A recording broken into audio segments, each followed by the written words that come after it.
तर पार्ट 2 मध्ये आपलं स्वागत आहे. तुम्ही तर पार्ट 1 बघितला असाल, तुम्हाला तर माहीत झालं असेल काय काय फिरलो आपण पाठीमागे ते.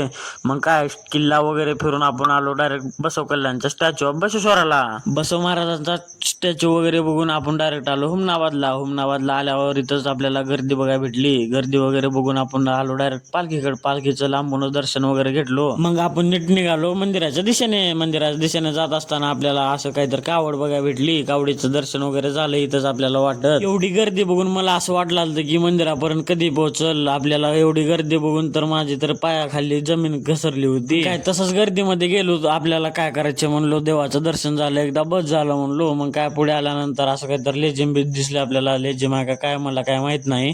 तसं झालो पुढे आल्यानंतर मला तर मंदिर दिसलं. मंदिर दिसल्यावर असं मनात एक थंडगार वाटलं. लय बरं वाटलं बा छान मंदिर बघितल्यानंतर. मला मंदिरात जातो आता दर्शन वगैरे घेऊन. आता नंतर भेटू. तर भावांनो दर्शन वगैरे झालं होतं आपलं दर्शन तर एका तासामध्ये झालं होतं. मग काय दर्शन वगैरे घेऊन निघालो होतो आपण नीट बाहेरच्या दिशेने. बाहेर आल्यानंतर इथं आलो आपण. इथं तर सारं जाळ लावलेलं होतं. इथं तर काहीच दिसत नव्हतं. ह्याला म्हणतात आगी. तर आपलं झालं होतं इथलं सगळं आगी वगैरे दर्शन वगैरे टू छड पालखीचं दर्शन ते झालं होतं. आता निघायचं होतं आपल्याला लातूरला. नीट लातूरच्या दिशेने निघालो. तर भावांनो मी पण चाललो आणि तुम्ही पण जावा. लाईक कमेंट आणि शेअर करून फॉलो आणि सबस्क्राईब करा विसरू नका.